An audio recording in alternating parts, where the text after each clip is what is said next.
We all grew up hearing those legendary stories, right? A couple of kids in a messy garage pulling all-nighters, and boom, they give birth to a world-changing tech company.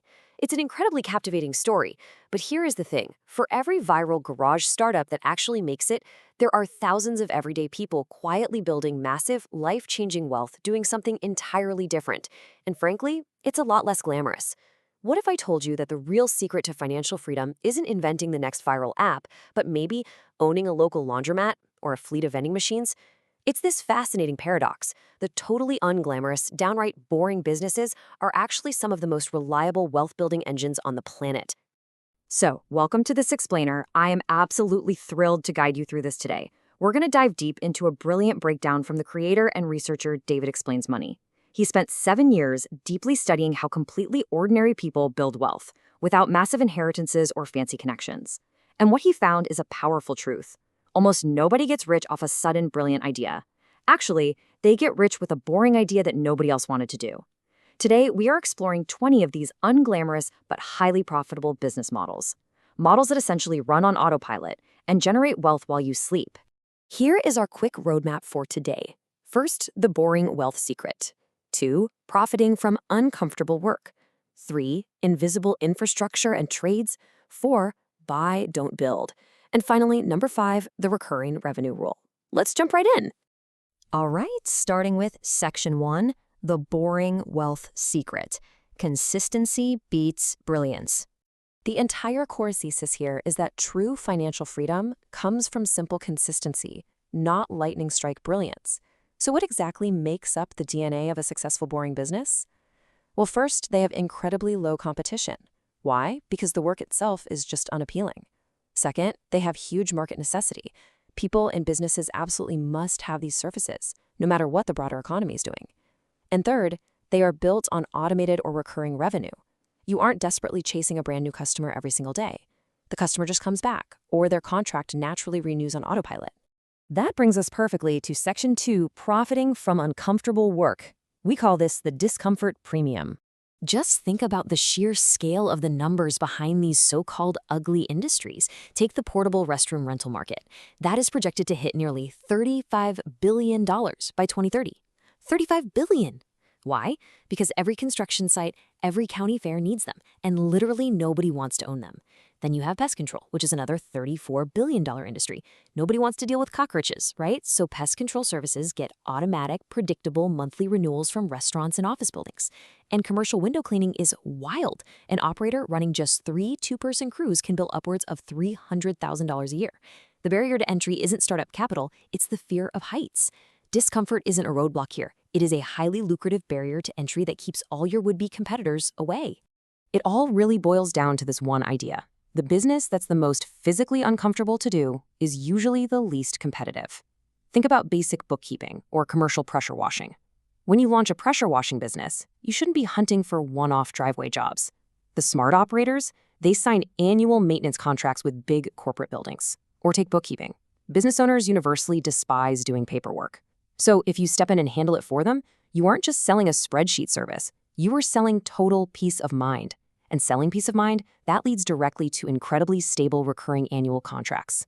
Moving right along to Section 3, invisible infrastructure and trades. Let's talk about the systems around us. I want to share a really shocking number with you. 95%. According to industry reports, about 95% of laundromats are still successfully operating after their first 5 years.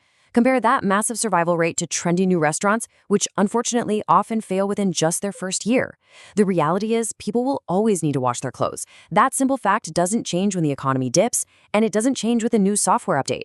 And what's really amazing is how the modern laundromat has evolved. They've become hubs for other boring businesses under the exact same roof. Think vending machines and ATMs, which keeps customers waiting longer and spending more while they're there. And speaking of vending machines and ATMs, let's unpack that invisible operational roop. Our source material highlights a vending operator in Sydney who manages 50 machines and hasn't physically touched a single one in years. How? Because he uses a contracted restocking route. When you break it down, what you are actually doing is securing a location, keeping the machine stocked, and collecting what is essentially passive rent. When you drop a vending machine or an ATM into a gym lobby or an office hallway, you're buying permission to monetize an empty patch of floor space that was previously worth absolute zero. Plus, if you have a vending machine there, you can usually slot an ATM right next to it, completely doubling your income streams within the same tiny footprint. Also, consider the quiet, massive boom in self-storage. Nearly 1 in 8 American households, that's 13.4%, rents at least one unit. Modern life basically manufactures this problem for us as our homes seem to get smaller and more cluttered. But here's the secret growth engine that's super interesting. The fastest growing customer segment isn't families moving to a new house. It's actually small e-commerce sellers. They're using these units as makeshift mini warehouses to store their inventory, completely bypassing the exorbitant rent of traditional commercial spaces. It is quite literally invisible infrastructure powering other small businesses. We absolutely have to talk about how traditional blue-collar trades are evolving into premium wealth generators, specifically when they specialize. Look, a traditional general electrician does totally fine, but an electrician who specifically specializes in installing smart home systems and EV chargers in upscale garages, they can command over $250 an hour. Or think about a plumber who works exclusively on commercial kitchens in busy restaurants.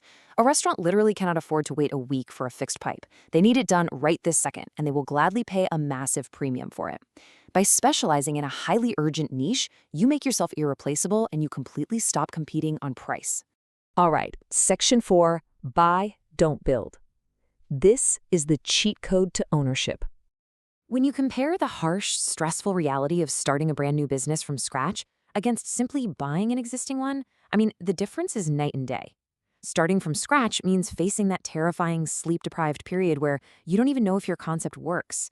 But as Walker Deibel points out in his book Buy Then Build, acquiring an existing, boring business with proven cash flow fundamentally changes your risk equation. You are buying money that is already flowing instead of crossing your fingers and betting that it will eventually start. Plus, businesses with solid recurring revenue often sell for 3 to 5 times their annual income down the road, giving you immense, stable value. Now, one of the absolute most reliable ways to completely skip the risky startup phase is the franchise model. When you buy a franchise, you aren't really just buying a cool logo or a brand.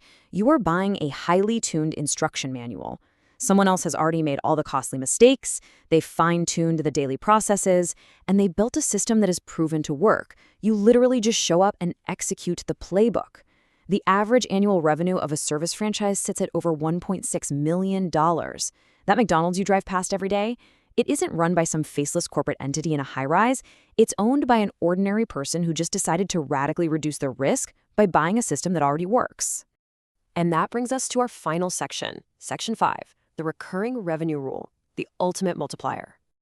I absolutely love this quote from Morgan Housel's book, Same as Ever. He says, people underestimate the power of simple things that repeat consistently because they chase excitement instead of consistency. Our source material uses this fantastic analogy to explain this. Think about it.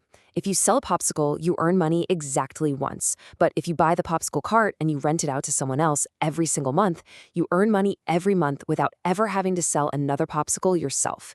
That is the exact same invisible structure shared by laundromats, storage units, pest control, and those ATMs. The customer pays, they leave, and they come back to pay again, completely on autopilot. Let's look at a real-world story that perfectly summarizes our entire explainer today. Let's take Daniel.